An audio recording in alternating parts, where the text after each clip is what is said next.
Donald Trump نے جو موجودہ لڑائی ہوئی ہے اس میں خوشی کا اظہار کیا ہے اور امریکہ پاکستان کے ساتھ کھڑا ہوا ہے اس لڑائی میں. میں اس کی مثال آپ کو دے دیتا ہوں.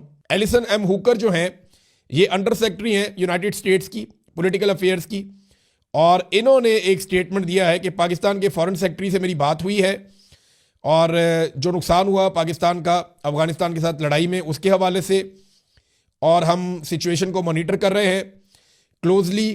اور اس کے علاوہ انہوں نے کہا جی پاکستان کو اپنے دفاع کے حوالے سے ہم پوری سپورٹ دے رہے ہیں طالبان کے حملوں کے خلاف. تو امریکہ جو ہے وہ اس صورتحال میں پاکستان کے ساتھ کھڑا ہو گیا ہے. اور ڈونلڈ ٹرمپ سے جب اس حوالے سے سوال کیا گیا تو ڈونلڈ ٹرمپ نے کہا, یعنی خوشی کا اظہار کیا, یعنی شاباش والا انداز تھا ان کا.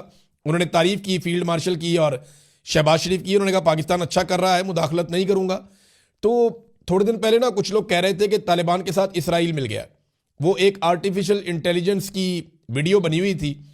اس ویڈیو کی بنیاد کے اوپر پاکستان کے بہت سارے دانشور, بہت سارے صحافی, ویسے آرٹیفیشل انٹیلیجنس بھی ایسی چیز ہے, ایسی آڈیو ویڈیو مکس کرتے ہیں پتہ ہی نہیں چلتا.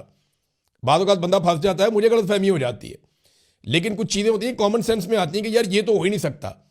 تو وہاں پہ اسرائیلی وزیر اعظم کے کھاتے میں طالبان ڈال دیے افغانستان کے, انہوں نے کہ یہ ملے ہوئے ہیں آپس میں اور وہ کہہ رہے ہیں ان کو سپورٹ کریں گے. اور اب جو نیتن یاہو ہیں ان کے بڑے جو ہیں ڈونلڈ ٹرمپ, وہ پاکستان کو سپورٹ کر رہے ہیں. تو وہ دانشور اب اس بارے میں کیا کریں گے اور کیا کہیں گے؟ سوال تو یہ پیدا ہوتا ہے نا. اب بتائیں نا اب وہ اس بارے میں کیا کہتے ہیں. تو ٹرمپ کی جو خواہش ہے اس کے بعد پاکستان اور افغانستان کے حالات زیادہ خراب ہوئے. پاکستان کو بیرونی خواہشات کی بجائے اپنے اندرونی معاملات کی طرف توجہ دینی چاہیے. یہ ایک وارفیئر انالیسز, ایک امریکہ کا پورا ایک سسٹم ہے اور اس کے اندر کافی لوگ انالیسز کرتے ہیں. انہوں نے یہ بتایا کہ ایک ایٹمی قوت کو کبھی بھی باہر سے ایسا خطرہ نہیں ہوتا جو اندر سے ہوتا ہے. تو پاکستان کو اپنے اندرونی معاملات میں کام کرنا ہوگا. ایک تو انہوں نے وجہ بتائی کہ ڈونلڈ ٹرمپ کی خواہش کی تکمیل ہے. دوسرا انہوں نے کہا جی کہ یہ جو لڑائی ہے اس کے پیچھے پاکستان کے اندر معاملات بڑے غیر مقبول ہو چکے ہیں. جو رجیم اس وقت پاکستان کے اندر کام کر رہا ہے تو وہ عوام کو اپنے پیچھے کھڑا کرنا چاہتے ہیں. پھر انہوں نے کہا جی اصل مسائل سے یہ پاکستان بھٹک رہا ہے, اندرونی خامیاں پاکستان کو اپنی دور کرنی پڑیں گی, دہشت گردی کو پاکستان کے اندر سے اس کا خاتمہ کرنا پڑے گا. مراد سعید نے ایک مرتبہ پھر ریکارڈ سیدھا کر دیا اور یہ ریکارڈ آپ سارے جانتے ہیں کہ یہ ہے کیا. یعنی مراد سعید نے ایک مرتبہ نہیں کئی مرتبہ یہ بات پہلے بھی بتائی ہے. ایک مرتبہ پھر انہوں نے بتایا کہ نومبر 2021 میں عسکری قیادت کی جانب سے وزیر اعظم اس وقت کے عمران خان صاحب اور کابینہ ارکان کو پاکستانی طالبان المعروف دہشت گرد, المعروف خوارج, المعروف فطرت الہندوستان کی آباد کاری کا منصوبہ پیش کیا گیا, جس کی کابینہ ارکان نے بھرپور مخالفت کی اور وزیر اعظم نے ایسے کسی بھی منصوبے پر عمل درآمد سے صاف انکار کر دیا. جون 2022 میں عمران خان کی حکومت کے خاتمے کے بعد پی ڈی ایم کی کٹ پتلی حکومت کے سامنے عسکری حکام کی جانب سے وہی پلان دوبارہ پیش کیا گیا. کیا پدی اور کیا پدی کا شوربہ, فوری طور پہ اس کی منظوری دے دی گئی. جون 2022 میں عسکری حکومت کی جانب سے افغانستان وفد بھیج کر طالبان, المعروف دہشت گرد, المعروف الخوارج, المعروف فتنۃ الہندوستان کی آباد کاری کے منصوبے پر عمل درآمد کا آغاز کر دیا گیا. ایسے پاکستان میں دہشت گرد لائے گئے اور اس کے بعد اب انہی دہشت گردوں کی وجہ سے افغانستان کے ساتھ پاکستان کی لڑائی ہو رہی ہے اور انہی دہشت گردوں نے پاکستان کے اندر ناک میں دم کیا ہوا ہے. اب کوئی اس عسکری قیادت کو, جنرل باجوہ کو, جنرل فیض کو, جنرل ندیم انجم کو بلا کے اکاؤنٹیبل کرے گا کہ بھئی تم لوگ کیوں پاکستان کے اندر ان دہشت گردوں کو لے کر آئے. General Bajwa I C U میں پڑا, وہ باتھ روم میں گر کے لیٹرین میں ان کے سر کو چوٹیں لگ گئی, پتہ نہیں کیا ہو گیا ان کا سمجھ ہی نہیں آ رہی. کچھ لوگ کہتے ہیں کہ پتہ نہیں جان بچے گی, کچھ لوگ کہتے ہیں جی خطرے سے باہر ہے. دوسرا جنرل فیض ہے وہ جناب گرفتار ہے اور جنرل ندیم انجم اس کے بارے میں بھی کوئی آئیڈیا نہیں ہے کہ اس کے ساتھ کیا ہوگا. لیکن یہ تین لوگ تھے فیصلہ ساز. اب یہ بتائیں جناب کہ انہوں نے جو فیصلے کیے ہیں ان کے نتیجے میں پاکستان یہاں تک پہنچ گیا. پاکستان کی حکومت نے کچھ کلیم کیے ہیں افغانستان کی حکومت کے خلاف. یعنی اس کو ایک رجیم چینج آپریشن کے طور پہ بھی دیکھا جا رہا ہے کہ افغانستان کے اندر رجیم تبدیل کر دیا جائے, طالبان کی حکومت ختم کر کے کوئی اور عوامی حکومت بنا دی جائے. اب اس میں جو پاکستانی حکومت کہہ رہی ہے وہ یہ کہہ رہی ہے کہ یہ زبردستی طاقت کے ذریعے سے مسلط شدہ ظالم لوگوں کا ٹولہ ہے اور عوامی رائے کے خلاف زبردستی ان کو مسلط کیا گیا ہے. وہ انسانی حقوق کی وہاں پہ پامالیاں کر رہے ہیں اور اسلام کی غلط تشریح کر رہے ہیں.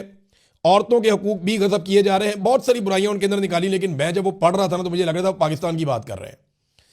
یعنی اسلام کی غلط تشریح تو پاکستان میں بہت ہوتی ہے, ایسا لگتا ہے سارا کا سارا جو آیات ہے قرآن پاک کی وہ پاکستان تحریک انصاف کے خلاف اتری ہوئی ہیں. وہ جب بار بار پاکستان تحریک انصاف کو ایڈریس کرتے ہوئے کوئی نہ کوئی آیت سنا دی جاتی ہے اور یہ کہا جاتا ہے کہ جناب یہ دیکھیں یہ فتنے ہیں, یہ کہا جاتا ہے جی یہ تو ڈیجیٹل دہشت گرد ہیں, یہ تو یہ ہے, یہ تو وہ ہے, تو وہ تو غلط تشریح تو یہاں بھی ہوتی ہے پاکستان میں بدقسمتی سے, اور ایک اسپیسیفک ایریا نکال کے اپنے مخالفین کو ٹھوک دیا جاتا ہے. پھر عورتوں کے حقوق, بھئی مارنگ بلوچ کہاں پہ گرفتار ہے, بیبو بلوچ کہاں پہ گرفتار ہے, یاسمین راشد صاحبہ کہاں پہ گرفتار ہے, صنم ان کی بہن جو ہے فلک جاوید یہ کہاں پہ گرفتار ہے, مجھے یہ بتائیں نا یہاں پہ جو بشرا بی بی ہیں وہ کہاں پہ گرفتار ہے, عمران خان کی بہنوں کے ساتھ ظلم کون سے ملک میں ہو رہا ہے, خواتین کو سڑکوں کے اوپر کس ملک کے اندر گھسیٹا جا رہا ہے, مارا جا رہا ہے, کس ملک کے اندر بڑے پیمانے پہ خواتین کو گرفتار کیا گیا ہے, ختیجہ شاہ کے ساتھ کس ملک کے اندر زیادتی ہوئی ہے, مجھے بتائیں نا طیبہ راجہ کو کس ملک کے اندر گرفتار کیا گیا ہے, بے شمار اور خواتین ہیں, عالیہ حمزہ صاحبہ ہیں, عائشہ بھٹہ صاحبہ ہیں, بے شمار خواتین ہیں, میں نام لیتا جاؤں گا تو یہ پورا ویلاگ اس میں گزر جائے گا. تو یہ ظلم تو پاکستان میں ہو رہا ہے خواتین کے ساتھ, یہ افغانستان کے اندر تو نہیں پاکستان میں رپورٹ ہوا ہے, تو یہ تو ظلم یہاں بھی ہو رہا ہے.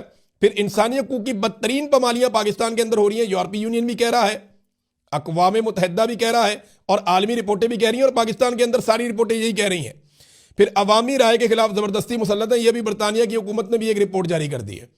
سب کہہ رہے ہیں کہ پاکستان کے اندر جو رجیم ہے یہ زبردستی مسلط کیا گیا ہے فارم 47 کے اوپر, یہ ان کی حکومت بنتی نہیں ہے. پاکستان تحریک انصاف حکومت بنانے کی پوزیشن میں تھی, وہ الیکشن جیتے ہیں, حالانکہ ان کے ساری لیول پلینگ فیلڈ ان سے چھین لی گئی, پھر بھی وہ الیکشن جیتے ہیں. تو جب پاکستان کی حکومت یہ الزامات افغانستان کی حکومت پہ لگا رہی تھی تو ایسا لگ رہا تھا کہ یہ سارے الزامات جو ہیں یہ پاکستانی حکومت اپنے اوپر لگا رہی ہے, اور واقعی یہ بات ٹھیک ہے. اب ناظرین, امریکہ نے ایک ٹریول ایڈوائزری جاری کر دی ہے ان جھڑپوں کے بعد جو پاکستان اور افغانستان کے بیچ میں ہوئی ہیں, اور ایک سیکیورٹی الرٹ جاری کیا ہے کہ پاکستان کے اندر جناب اس وقت زیادہ سفر نہ کریں اور اپنی حفاظت کریں امریکنز. ابھی دیکھیں نا, معاملہ یہ ہے کہ اس طرح کے حالات ہوں گے تو کون سرمایہ کاری لے کر آئے گا. باقی ممالک بھی اس طرح سے پریشانی کا شکار ہے کہ پاکستان میں دہشت گردی کے واقعات بڑھ رہے ہیں, پاکستان کی افغانستان کے ساتھ جنگ چل رہی ہے. اب پوری دنیا کے اندر پاکستان کا کیا امیج گیا کہ جناب افغانستان اور پاکستان کی جنگ لگ گئی اور یہ لڑائی لگ گئی. دنیا تو اس کو ایسے ہی دیکھتی ہے نا. تو جب یہ خبریں پوری دنیا کے اندر جاتی ہیں تو اس کا مطلب کیا ہے کہ سرمایہ کاری نہ لے کر جانا وہاں پہ ڈوب جائے گی, وہ تو جنگ زدہ علاقہ ہے. تو اس قسم کی حرکتیں کرتے ہوئے آپ تھوڑا بہت خوشی تو حاصل کر لیتے ہیں, آپ کو یہ تو لگتا ہے کہ تھوڑی ریلیونسی بڑھ گئی ہے, آپ کو یہ تو لگتا ہے کہ امریکہ کے ساتھ ڈونلڈ ٹرمپ کے ساتھ تعلقات مزید بہتر ہو گئے ہیں, وہ خوش ہو جائے گا. لیکن ساتھ ہی ساتھ آپ پاکستان کی پیٹھ میں ایک چھرا گھونپتے ہیں جس کی وجہ سے پاکستان میں سرمایہ کاری نہیں آتی. یعنی ہم ہمیشہ ان جنگوں کا حصہ رہے ہیں, ہمیشہ جرنیلوں نے ہمیں ان جنگوں کے اندر جھونکا ہے جو جنگیں ہماری تھی ہی نہیں. اور یہ خواجہ آصف صاحب نے کہا, میں نہیں کہہ رہا, بہت سارے لوگ اور پاکستان میں یہ کہتے ہیں. اب تو جرنیل خود تسلیم کرتے ہیں کہ ہم غلط جنگوں کا حصہ بنے رہے ہیں ماضی میں, اور آج بھی شاید ہم وہی کر رہے ہیں. ہماری پالیسی نہیں بدلی. ایمل ولی خان صاحب نے یہ بات کی ہے, فضل الرحمان صاحب یہ بات کرتے ہیں, اور پاکستان تحریک انصاف یہ بات کرتی ہے. تمام اپوزیشن جماعتیں, حتیٰ کہ حکومت کے اندر بیٹھی ہوئی جماعتیں بھی کہتی ہیں کہ ہماری پالیسی دہشت گردی کے معاملات کو لے کر یا افغان پالیسی کو لے کر بڑی ناقص رہی ہے ہمیشہ سے. اب دیکھیں نا, انڈیا طالبان کے ساتھ تعلقات بنا سکتا ہے وہاں سے آ کے, تو ہمیں کیا مسئلہ ہے, ہمیں بھی ان سے تعلقات بنا لینے چاہیے تھے کہ بھی بیٹھو بات کرتے ہیں, دہشت گردی ختم کرنی ہے. آپ کے وہاں بھی ہو رہی ہے, ہمارے یہاں بھی ہو رہی ہے, مل کر مارتے ہیں, اپنی عوام کو ساتھ ملاؤ, ہم اپنی عوام کو ساتھ ملاتے ہیں. تو بیٹھ کے اس چیز کو کیا جا سکتا تھا, لیکن ٹرمپ کی خواہش کیسے پوری ہوتی. اب ناظرین, برطانیہ نے ایران کے اندر اپنا سفارت خانہ خالی کروا دیا ہے. بالکل, چین نے بھی اپنے شہریوں کو سفر کرنے سے روک دیا ہے. بہت سارے ممالک نے اس خطے کے اندر اپنی پروازیں بند کر دی ہیں.